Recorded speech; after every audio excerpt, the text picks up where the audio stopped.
The next session is on food intolerance and allergies and nutrigenomics, and this would be taken by Dr. Arjun Dang. Ladies and gentlemen, he's CEO and partner of Dr. Dang Labs. He's a pathologist by the training, and apart from that, he has been working in the lab in various roles, culminating in current one as the CEO of the organization, and operationally he plays both a technical and strategic role, and we can't be more than happy to have him here with us. Hi, good evening. So I see that people are leaving the hall. Even I just went and grabbed a quick cup of coffee because I really feel that the session after lunch, the one about male sexual wellness, was so brilliant that no one got up in that, no one needed a coffee. And I'm going to try and attempt to make this kind of boring subject a little bit more interesting for all of you. And obviously can't be as fun as the one after lunch. But essentially, since the morning, we've just been hearing about you should eat this and you should eat this in this form and this frequency, and this is how you should have your entire lifestyle, your habit curated.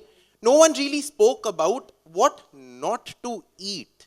Now, obviously, we do understand that nutrition is paramount when it comes to your daily lifestyle, your longevity, how well you're doing, the inflammation in your body.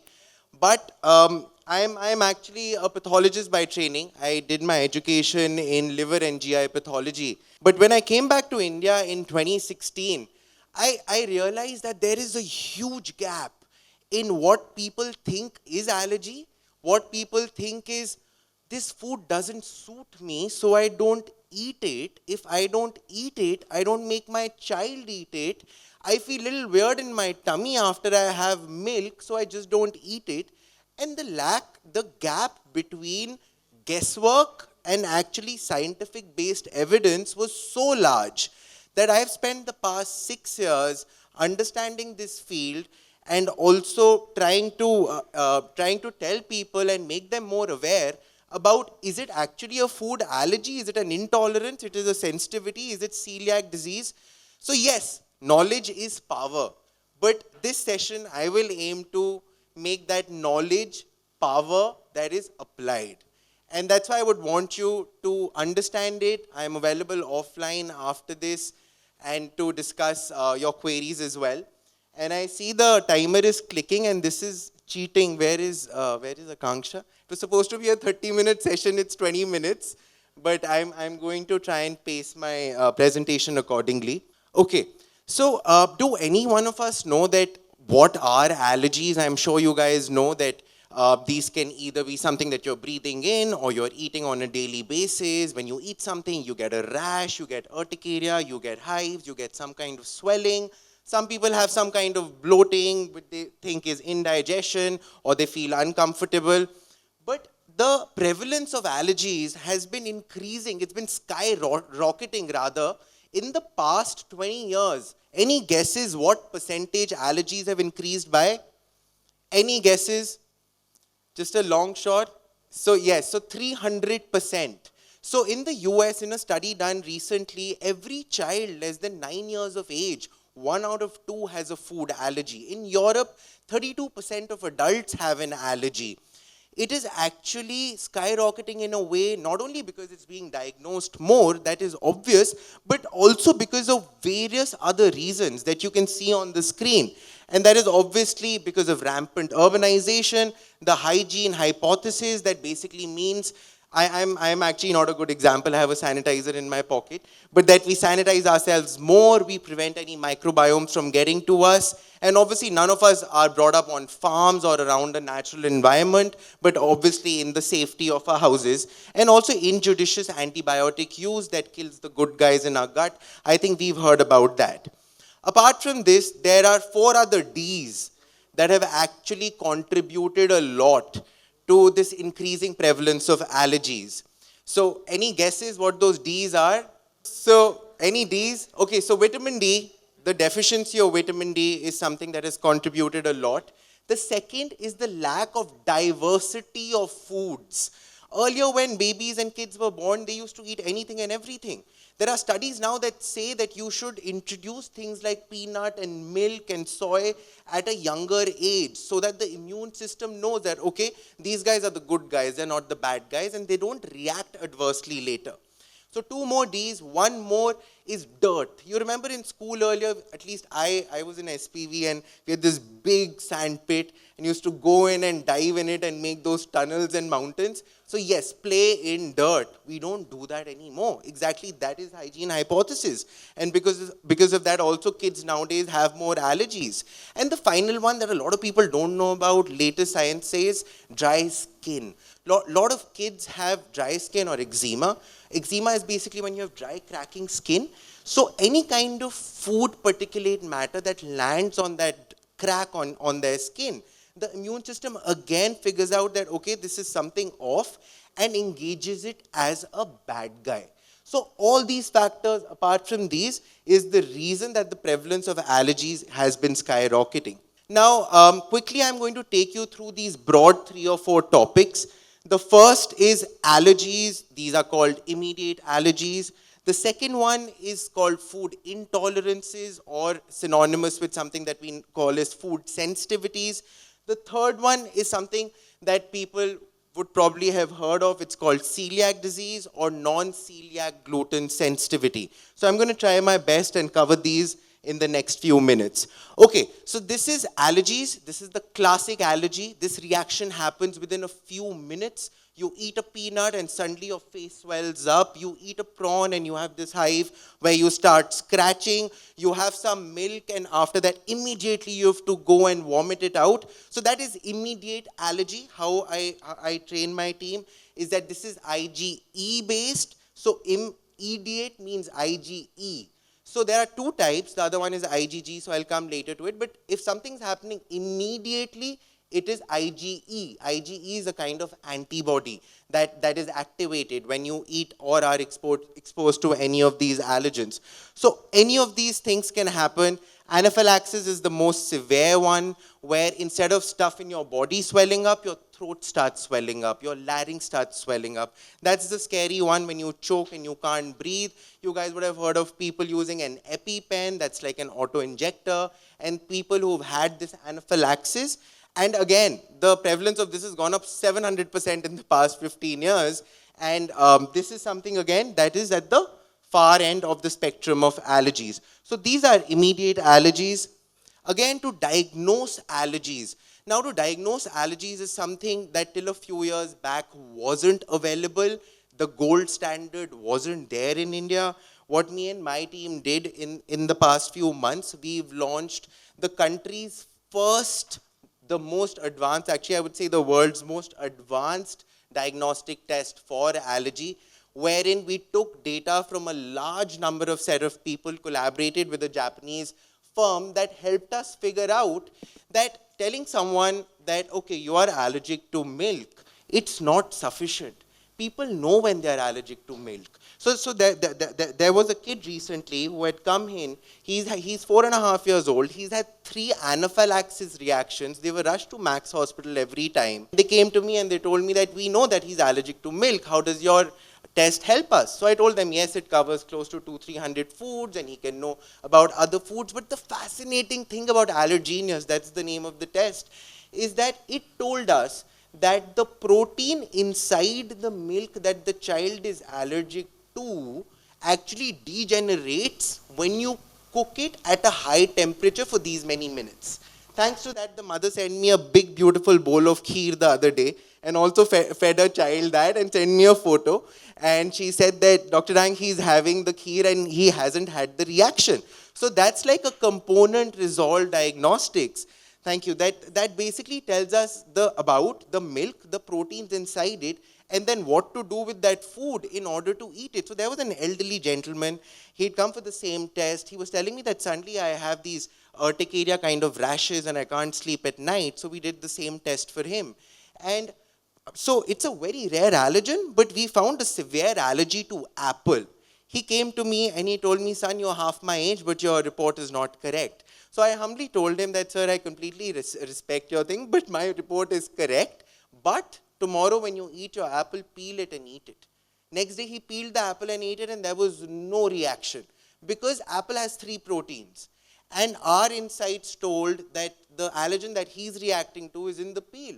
So again, he's really happy and now he says, yes, your report is correct. So it's a very large field where actually understanding what you're allergic to, what component you're allergic to, similarly for eggs as well. So I can go on and on, but then egg yolk and egg white, and then what actually disintegrates when you cook it and you can still eat it and not get a reaction. I think that's something that adds a lot of value to people's day-to-day lives.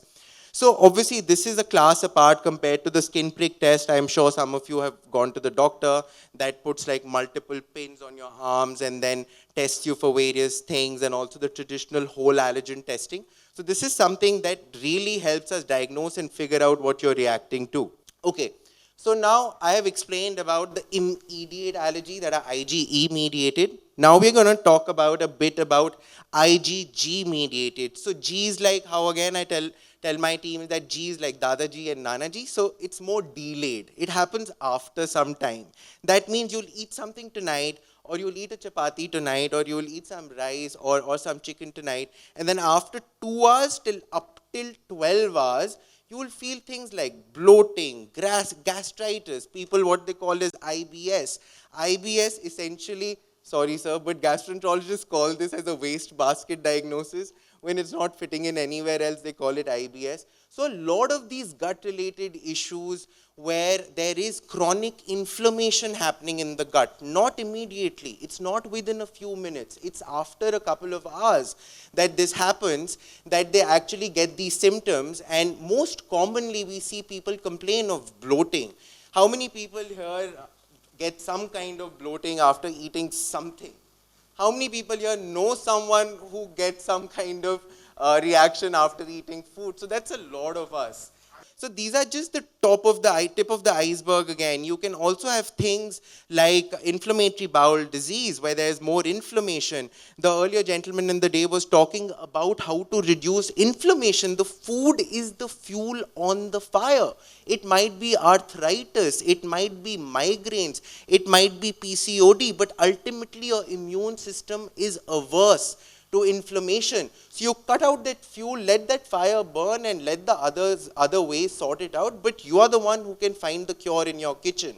And both of these tests, the IgE and the IgG, with God's grace today we can test it with a very small amount of a blood sample. The report is there in a few days. I mean, to be aware and to understand what you need, what your family needs and your child needs, I think that is critical with the kind of scenario that we are in today.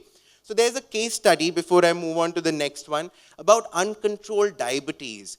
The HbA1c levels were tracked over a period of time, and an elimination diet based on the foods that were causing more inflammation were actually taken out of the person's diet, and there's significant improvement. So there's a lot of evidence, and again, this is a completely non-invasive way of finding out what actually your body loves. So again, to summarize in a nutshell, immediate allergy is IgE mediated, delayed allergy known as intolerance or sensitivity is IgG mediated. IgE happens in a few minutes, IgG happens in a few hours, and IgE is more about immediate reactions like some itching on your skin or some breathing issue. The other one, the IgG one, is more like bloating, happens after a few hours, you feel uncomfortable, it's more like a chronic condition, it's like fuel on fire. Both happen with a drop of blood. And obviously the allergy one also tells you about different components inside it, and the artificial intelligence that we have also tells you that that particular component, what is the severity of the reaction, because if it's very severe, then our reports go out with a standard thing that tells the person that you should invest in an EpiPen and keep it with you, especially if you're traveling. It also tells you about the treatments of allergies, such as allergen immunotherapy. Are you a candidate for that? It also tells you about cross-reactivity. Okay, I'm not going to go into the scientific jargon because only 6 minutes are left. But broadly, even if today you know that IgE-mediated allergies are the immediate ones and IgG-mediated intolerances are the delayed ones, I think I'll sleep happy tonight. Okay, So the final player in this entire scheme of what to eat and what not to eat. So when God makes our body and our intestine and our gut, you know that there's like the entire gut and the intestine is like a pipe. Now this pipe has a lining. Can anyone tell me what is the texture of that lining? Is it like plain? Is it curvaceous? Is it bubbly? So it's like your fingers on your hands. So these are called villi, villi. This basically makes the absorptive surface more. So if you take like a piece of, say, a little kidney bean or something and you make it move through these fingers, it has a lot of surface area so that the nutrition can be absorbed and then inculcated into your body. But what happens in some people is that they react adversely to gluten or to, in other words, wheat. Gluten is found in a lot of things, but just for you to understand. So they eat a bread and it causes so much inflammation that over years, these fingers start happening, this starts happening to the fingers, they keep blunting, till one day they become a fist. So now you guys understand that the absorptive surface where there was so much nutrition coming in through that little kidney bean that was going all around, now it's just going whoop, and there is absolutely no absorption happening. So no matter what you're eating, it's in and it's out, garbage in, garbage out. The body is not being able to absorb anything. So the entire phenomenon is from the villi that we have to a completely smooth slide and you're not getting any nutrition. So again, if there is someone who feels that they do react adversely to gluten, the point is to get it checked. I'm not saying that everyone should not eat gluten. Everyone should eat gluten unless they are a celiac or they have something that is known as non-celiac gluten sensitivity. Again, there are different tests for this. I won't go into the details, but all of these are simple blood tests you can get done at home as well. So broadly, celiac diseases, again, just remember hand versus fist, and we really don't want that happening. Okay, so the final part of my presentation, I think this has been spoken about earlier as well, is the intricate dance between the foods you eat and your genes. Now, a lot has been said about this, but definitely we all understand that it is not one size that fits all. This is personalized nutrition. There is a lot of evidence behind this as well, that if suppose me and you eat the same particular thing, there might be some kind of foods that are actually more beneficial for me. If suppose me and you do the same workout, there might be some exercises that might be more beneficial for me. So again, this is known as the meta check. This is again a very large number of food items, 800 plus food items and food groups that are tested in this. Based on your genes, we tell you which are the foods. We divide them into 3 categories, like a green, orange, and a red category. So I've had athletes who represent the country. I've had people who've had bariatric surgeries and are desperately trying to lose weight. I've had people with uncontrolled diabetes who do this test. And this is a cheek swab. So we basically take that, analyze your genes, line them up. Then we compare them with the foods, 800 plus foods in the list, and then we eventually tell you that which are the foods that are good for you. So this is again something, this vast paradigm is known as nutrigenomics and is very quickly picking up more in the West than here. But this again tells you exactly what you have to eat. So I'm keeping a few minutes because I hope there are some questions. Otherwise, I'm going to tell you a short anecdote before that. So it's really fun. So so again, talking about allergies again, and just to, after that, I'll take some questions, is that in 2017, this mother actually came to me. She was living in London, parents were here. She had 2 twin children. So both of them were about 3 years old, the children. The first child had severe allergies, mostly nuts. The second one had asthma, had an egg allergy as well. They obviously did an allergy test that time, and then I guided them and counseled them through it. And and obviously they've been going to doctors and pediatricians and everything. But then at that time, I had explained to her why the prevalence of allergies is rising. And last year she called me and she said that, Dr. Dang, please congratulate me. I'm going to send you over a cake, and I've had my 3rd newborn baby. And so I'm going to follow exactly what you told me. And I'm going to buy a pet dog because I had told her that obviously you need those microbiomes and people are not brought up on farms. So she did do that. Apart from that, she followed all the other Ds, and touch wood, with God's grace, the baby's fine till now, no allergies. So I think my training is in liver and GI, but actually I've pivoted more towards this passion of allergies, is because I feel at the end of the day, my motivation remains that I don't want any family or any person, at least in our country, to eat in fear, to not eat something or give something to that child that lacks the essential nutrition they need. Why should a child not eat milk or gluten or nuts or anything? So basically, to help them figure out, and I'm happy to give my time to anybody here or any of your well-wishers, friends, families, to have a quick chat, understand what's right for them, and I'll be happy to guide on that. Arjun had a question. Thank you, Arjun. That was brilliant as always. So, your industry is going through a revolution, Arjun, in terms of the fight to the lowest, in terms of the whole diagnostic world is becoming commoditized. And I think it's time for someone like you to actually invest in a functional medicine lab. And, we don't have a functional medicine lab in India, and we are still sending tests to the United States. And I think someone has to take that leap of faith that, listen, these tests are now available in this country, and create it. So any plans to actually move in that direction? Because to be honest, the rest of the stuff, even though I fully believe that some of those commoditized tests, I wouldn't trust them. There's no way. If I need to get pricked and I need to know the truth, I'm coming to you. But this thing is that the world doesn't believe that. So we have to kind of find a differentiator, and functional medicine, functional labs are the way forward. I know our names are same, our birthdays are same, and also our thinking is same, definitely on this point. And I feel that functional testing should be done right here. And there's a little blue booklet in all your bags where there are about 22 tests, out of which I would say 50% of them we do right here. We are probably the only ones in the country doing that. And our aim remains to have all of these tests done right here in Delhi NCR and not send them abroad. But I feel more than a destination, it's a journey for us where we keep adding a few tests every year or every few months. But that's definitely something that's a huge gap. And I'm happy with your support and all everyone's blessings to probably achieve that in the next few years. But couldn't agree more. For example, if you guys have heard of H. pylori testing. So H. pylori is the most common gut bacterial infection in India that goes undiagnosed. People have gastritis and bloating and other things.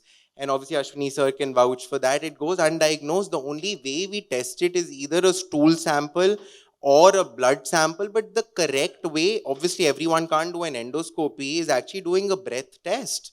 So right now we do these breath tests and send them to Mayo Clinic. But obviously I do want to do them right here and give you the report in a few hours. And hopefully we should be able to do that very soon. I believe two major reasons for the allergic reaction, which have not been touched upon here, are GMO modified food and pesticides in the food, to which the allergic reaction is actually aiming at. And particularly with peanuts and wheat, we never had it in India. It was always Americans having allergy to American peanuts. And I know of cases where the child had peanut allergy in America, coming to India could eat normal, traditional peanuts, no problem at all. So I'm assuming your tests are also testing for allergic reaction to American peanut and American wheat.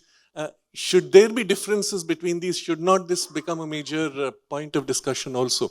So very relevant question. So essentially, any allergy test tests for the protein component of the particular food item. Now, if you have peanuts, if they are raw peanuts, sir, then the proteins will be the same. But suppose you cook them in something else or use some kind of oil on it, or like use some masala or something, and that has a protein component that the person is reacting to, then obviously there will be an obvious variation in that. So obviously, more from a science perspective, you can test for the proteins in an individual food that we... Yes, so the proteins, the allergy component of it is only due to the protein in it. And obviously, if you look at, so like an American peanut and an Indian peanut or any of these foods, there might be some other things contaminating it that the person is reacting to. I'm really not sure what the exact process is in that. To make the GMO modification, they introduce certain DNA fragments, and the mechanism to introduce is using a virus. So basically, you have to infect the good product with a virus that carries the DNA strand that you want to insert. In the process, the virus also gets its DNA into it. The result is the body senses the virus in the food now, the American peanut, and reacts to that. So yes, there is a factor of protein difference also in between. No, it just makes the testing now more specific. You should make it more specific to different types of peanut also. Absolutely. If it's one of these foods, then obviously those need to be included as well because there's a viral protein. Grandson is allergic to cow's milk, but he can have buffalo milk. Is there a difference in the component of both the milks? Yes, ma'am, there is, and that's why we test for it separately as well. Maybe we can chat later and we can figure out is it an allergy or a sensitivity or something else. You mentioned that your grandson is allergic to? Yeah, exactly. So it's like this. 2,000 years ago, this problem has arisen because of a protein called casein A, A1 and casein A2. Now, 2,000 years ago, approximately, there was a very spontaneous mutation in Europe, where from protein casein A2, it went to A1. That's the bad one. Somehow the Indian cows and buffaloes got exempted from this. That's why not all Indian cows are exempted, because after the introduction of the Jersey cow, it's no longer the Gir. So you have to be very careful about what breed it comes from. But that explains why this buffalo cow story is casein A1 versus casein A2. That's the problem. Huh? Buffalo is A2. That's why. And this mutation happened 2,000 years ago, approximately. Great. I think another session on milk is required. But thank you so much, guys. And it was really nice to be speaking here. Happy to connect later. Thank you.